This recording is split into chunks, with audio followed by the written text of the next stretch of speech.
एक बच्चे ने डाउट पूछा था हमारे पास, कौन सा, क्रिस्टल फील्ड स्प्लिटिंग पूरा मुझे समझाना है, CFT।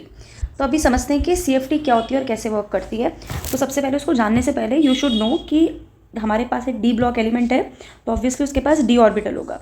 अब डी ऑर्बिटल में हमारे 5 ब्लॉक्स होते हैं, 1 2 3 4 5। जो शुरू के 3 ब्लॉक्स होते हैं इसको हम लोग बोलते हैं T2G, और जो लास्ट के 2 ब्लॉक्स होते हैं इसको हम लोग बोलते हैं EG। तो टोटल वी हैव 5 ऑर्बिटल्स।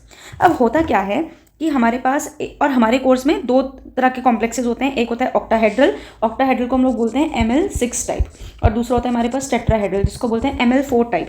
तो इसकी CFT एग्जाम में नहीं आएगी, हमारे पास जो CFT आएगी वो ML6 टाइप की आएगी, मतलब हमारे पास ऑक्टाहेड्रल की CFT आएगी, ये हमको तैयार करनी है। अब इसको समझो कि ये कैसे होता है। तो मान करके चलते हैं कि हमारे पास है एक कॉम्प्लेक्स, और कॉम्प्लेक्स का मैं नाम मेंशन नहीं करी क्योंकि इसमें 2 केसेस आ जाएंगे। तो हमारे पास एक सेंट्रल मेटल एटम है डी ब्लॉक का, उसके पास डी ऑर्बिटल है।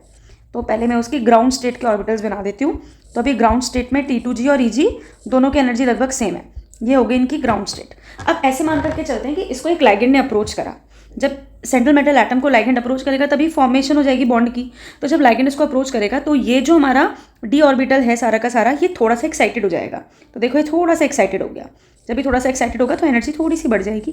जब ये एक्साइटेड होगा तो अभी भी जो T2G और EG है वो जैसे थे वो वैसे ही रहेंगे। तो अभी भी ये T2G हो गया और यहाँ पर क्या हो गया, EG हो गया। अब इसके बाद जब लाइगेंड अपने इलेक्ट्रॉन इस मेटल को देना चाहता है, वो केस में जब ये और ज़्यादा एक्साइटेड हो जाएगा तब ये 2 पार्ट्स में ब्रेक हो जाएगा। ऑक्टाहेड्रल के केस में नीचे आता है T2G और ऊपर आता है EG, ये आपको याद रखना पड़ेगा। नीचे आ जाता है हमारे पास T2G और ऊपर आ जाता है हमारे पास EG। अब एक एग्जाम्पल लेकर के चलते हैं कि अगर मेरे पास D1 कॉम्प्लेक्स है। अच्छा हाँ, और स्प्लिटिंग भी समझा देती हूँ। यही जो स्प्लिटिंग हुई है ना, कि जो आपका ये डी ऑर्बिटल है ये 2 सेट में ब्रेक हो गया जब लाइगेंड मेटल को अप्रोच कर रहा था, इस चीज़ को हम लोग बोलते हैं क्रिस्टल फील्ड स्प्लिटिंग, और ये पूरी थ्योरी को हम लोग बोलते हैं क्रिस्टल फील्ड थ्योरी। और ये जो एनर्जी गैप है, इस एनर्जी गैप को हम लोग बोलते हैं crystal field splitting energy. Octahedral के केस में ज़्यादा होती है, टेट्राहेड्रल के केस में थोड़ी सी कम होती है।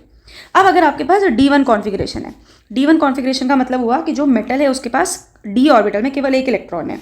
तो अभी भी एक इलेक्ट्रॉन, अभी भी एक इलेक्ट्रॉन, अभी भी एक इलेक्ट्रॉन, कोई प्रॉब्लम नहीं है।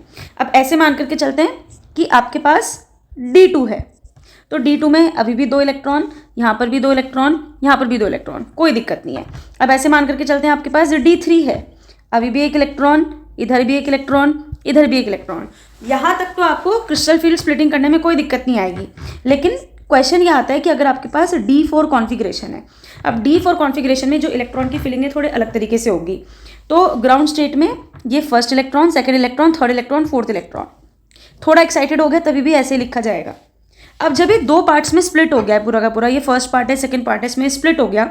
अब क्वेश्चन ये आता है कि 3 इलेक्ट्रॉन तो उधर रहेंगे, 1 2 3, लेकिन जो चौथा इलेक्ट्रॉन है वो T2G में रहेगा कि EG में रहेगा, ये 2 फैक्टर्स पे डिपेंड करता है। अगर स्प्लिटिंग एनर्जी हाई है, अगर स्प्लिटिंग एनर्जी हाई है इसका मतलब इनके बीच में स्प्लिट बहुत ज़्यादा हो गया, इन दोनों के बीच में गैप बहुत ज़्यादा है। तो अगर स्प्लिटिंग एनर्जी हाई है और पेयरिंग एनर्जी कम है तो वो केस में पेयर बनेगा, पेयर बनेगा। तो जो चौथा इलेक्ट्रॉन है वो T2G में ही रहेगा। वो केस में जो हमारा कॉन्फिगरेशन हो जाएगा D4 का, वो हो जाएगा T2G4 और EG0। बट इस सिचुएशन को चेंज कर देते हैं। अब ऐसे मान करके चलते हैं कि स्प्लिटिंग एनर्जी कम है, स्प्लिटिंग एनर्जी कम है, इसका मतलब ये हुआ कि ये जो दोनों के बीच का गैप है ये कम है। जब गैप कम है तो इलेक्ट्रॉन तो इजीली जंप कर लेगा। तो अगर क्रिस्टल फील्ड स्प्लिटिंग एनर्जी कम है और पेयरिंग एनर्जी ज़्यादा है, इसका मतलब पेयर नहीं बनेगा। और अगर पेयर नहीं बनेगा तो वो केस में क्या होगा, पहला इलेक्ट्रॉन ये, दूसरा इलेक्ट्रॉन ये, तीसरा इलेक्ट्रॉन ये, अब चौथा इलेक्ट्रॉन तो पेयर बनाएगा ही नहीं, और स्प्लिटिंग एनर्जी कम है, इसका मतलब ये हुआ ज़्यादा गैप नहीं दोनों के बीच में, तो चौथा इलेक्ट्रॉन ईजिली यहाँ पे जंप मार लेगा। वो केस में जो कॉन्फिगरेशन हो जाएगा वो हो जाएगा T2G3 और EG1। अगर तुम लोगों को ये समझ में आ गया तो जरा मुझे D5 कॉन्फिगरेशन का सॉल्व करके दिखा देना।